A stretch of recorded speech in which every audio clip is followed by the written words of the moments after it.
19 of the fantasy baseball season, and here's a few hitters I look to buy low and trade for if your trade deadline isn't up yet in your fantasy leagues. The first guy's Marcus Semien of the Toronto Blue Jays. So Semien, it's been a good first season here for him in Toronto. 29 home runs, 72 RBIs, 13 stolen bases, 88 runs scored, a 270 average, and a 336 on base. But the last couple weeks here, he's really struggled. 4 homers, 6 RBIs, 3 stolen bases, 9 runs scored, a 236 average, and a 306 on base. So right here, those numbers aren't great over the last few weeks here, and he's definitely hit a slump as Semien.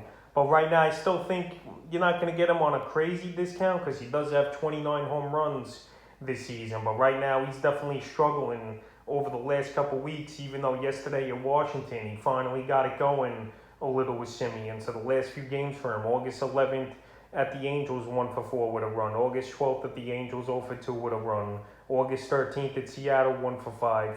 August 14th at Seattle, 0 for 4 with a stolen base. August 15th at Seattle, 1 for 5 with a homer and an RBI. August 17th at Washington, 0 for 5. And August 18th, like I mentioned at Washington yesterday, 2 for 5 with 2 homers and 2 RBIs. So besides a few home runs here and there, Marcus Semien, he only has 4 hits in the last week here, so he's definitely struggling. I still think you got to pay a decent price to get him. But compared to the price it would have been a week or two ago, I think you could get a little bit on a discount.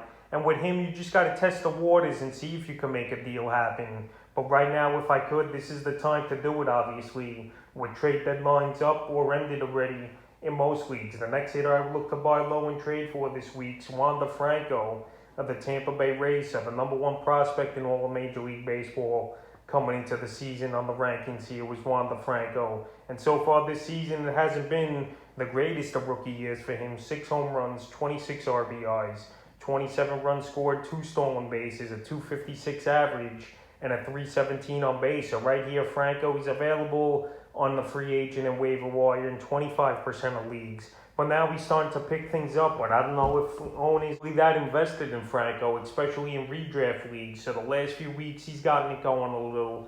3 home runs, 12 RBIs, 10 runs scored, a 289 average, and a 360 on base. But yesterday is the game where he got it going for the most part as Franco. Before that, he was just putting up basic numbers. August 11th at Boston, 1 for 3 with a run and an RBI. August 12th at Boston, 1 for 5, a homer, 2 RBIs, and a run. August 13th in Minnesota, 1 for 5 with a run. August 14th in Minnesota, 0 for 2. August 15th in Minnesota, 2 for 4, a homer, 2 RBIs, and a run. August 17th versus Baltimore, 1 for 4 with a run.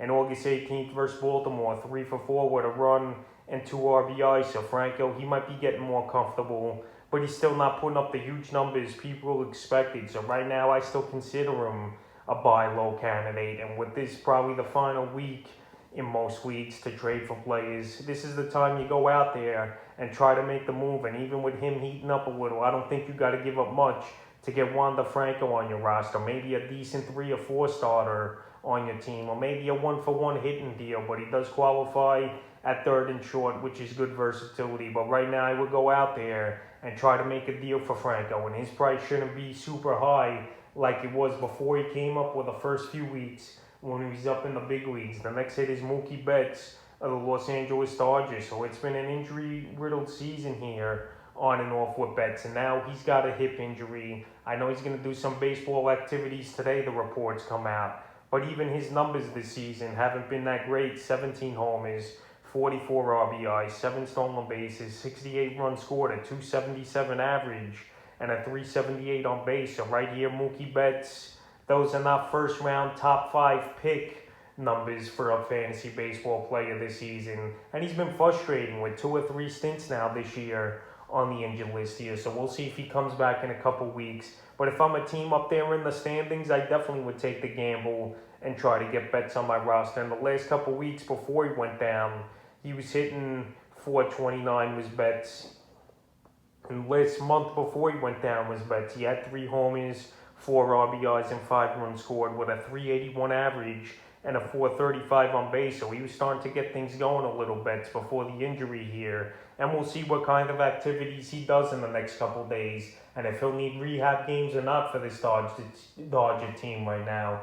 but the Dodgers definitely could use him. They're still trying to make a push at the division behind the Giants, and we'll see. But right now, while Betts is still on the injured list and he hasn't had the greatest of seasons, I think this is a time to go out there and try to get him on a little bit of a discount. The next hit is Austin Meadows of the Tampa Bay Rays. So Austin Meadows, it's been an up and down season for him for the most part, but he still puts up decent numbers: 21 homers, 81 RBIs, which is top 5 in the league up there, 65 runs, a 234 average only though, and a 323 on base. But the last couple weeks here, he's hitting way under the Mendoza line. 1 homer, 5 RBIs, 4 runs scored, a 143 average, and a 262 on base. So Austin Meadows, he's been horrible over the last few weeks, but he's still on the season, like I mentioned, has the 80 plus RBIs, and is a player that definitely can help fantasy owners down the stretch here in the next couple weeks. So on the last few games here for Meadows: August 11th at Boston,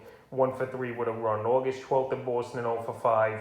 August 14th at Minnesota, 0 for 3. August 15th at Minnesota, 0 for 3 with a run.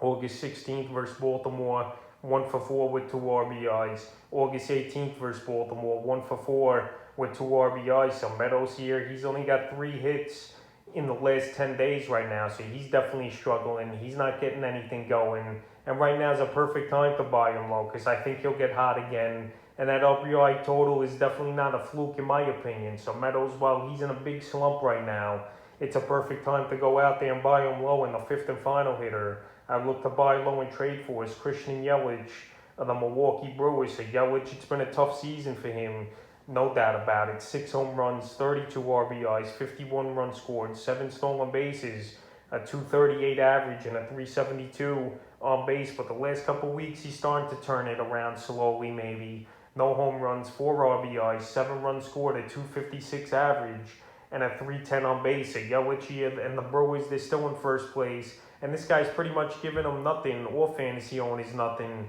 this season. He's been one of the biggest busts in fantasy baseball as well. A late first round pick he has, and he's been on the injured list multiple times, and he's just not producing. But right now, I think he's starting to get into mid-season form a little here as Yelich, and you still don't got to break the bank for him, because most Yelich owners at this point in the season, 19 weeks in, probably think this is what they're going to get from him. But the last few games for Yelich: August 11th at the Cubs, 1 for 4 with 2 runs and a rib. August 12th at the Cubs, 2 for 6 with 2 runs. August 14th at the Pirates in a doubleheader, 2 for 6. August 15th at Pittsburgh, 2 for 4 with an RBI. August 17th at St. Louis, 2 for 5 with a run. And August 18th at St. Louis, 1 for 5 with a run and an RBI. So right there, those numbers, they're pretty decent over the last couple weeks here for Yelich, but he's still not hitting for power. He's still not driving runs in. And fantasy owners, they're definitely frustrated with the season Yelich is giving them. So right now, they might be looking to get rid of him pretty much for anything, because that's how bad he's been. But right now, I think he could turn it around, and we're seeing flashes, and you definitely could get him on a discount. So that's a few hitters I'd look to buy low and trade for here, week 19 of the fantasy baseball season.